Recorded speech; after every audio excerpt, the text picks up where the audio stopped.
Meghan and Harry, you're not the Beckhams, stop acting like them. Everyone's pregnancy is special, royal pregnancies even more so. They are over-photographed, names are speculated on, there is discussion on where they are going to educate the said offspring, where they are going to live and where they are in the heir to the throne pecking order. Duchess Meghan's pregnancy is even more special, because she is making it so.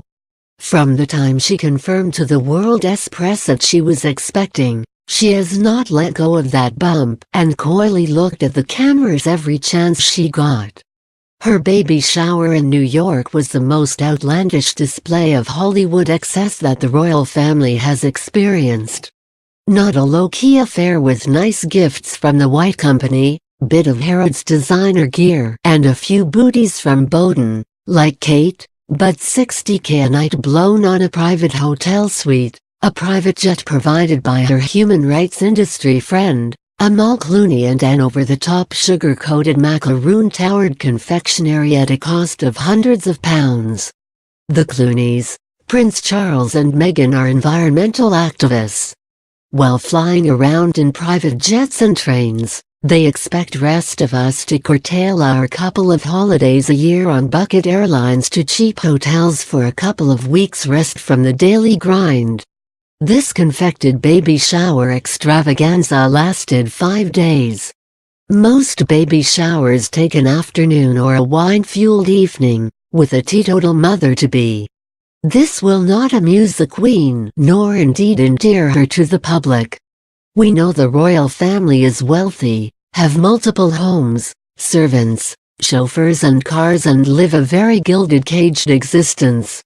But unlike Hollywood fame and fortune, we do not like the opulence constantly showcased by Miss Markle. Ms. Markle and Harry are trying to reinvent themselves as caring, ordinary, charity-minded folk. However, she has become political, too political. Again, something the royals never do, except for Prince Charles, who has recently curtailed his own green activism after much criticism. Miss Markle hasn't been too wise in choosing her hobby horses. She has visited Grenfell residence to express her solidarity, but she didn't expect the backlash from the public when she launched her cookbook from inside a mosque, which has links to 19 terror suspects, including Jihadi John. Can anyone imagine her sitting down and writing recipes? We are not fools. She visited sex workers, aka prostitutes, in Bristol and imported the American brain wave of talking nanas, where supportive notes are written on bananas and then handed out as food. Messages such as "You are strong, you are special, and you are brave" were scribbled on said bananas, while standing in a 1,400 dress and 500 boots. It was dress down day for Meghan.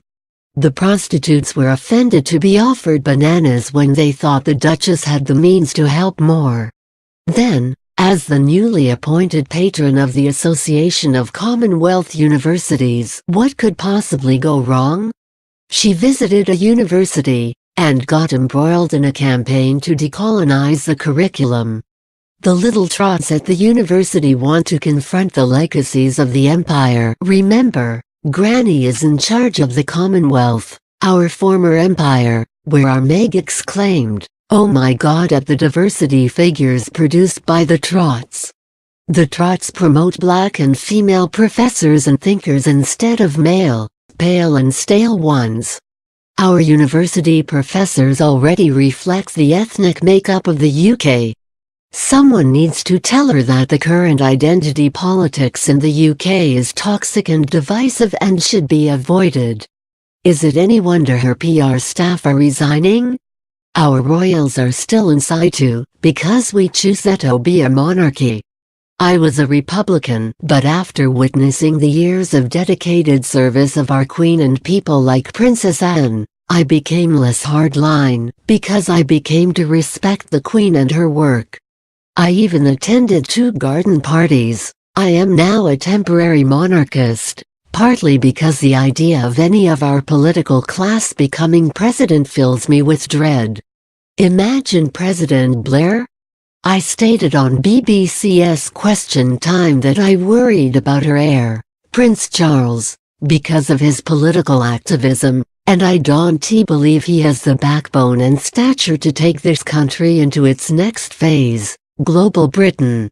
William might. He and Kate are slipping into their roles quite well. Understated in dress, words and actions, the Sussexes would be well to step back in line behind these two and act a little more demurely. I offer a piece of advice to the Sussexes: you are not the Beckhams, stop behaving like them.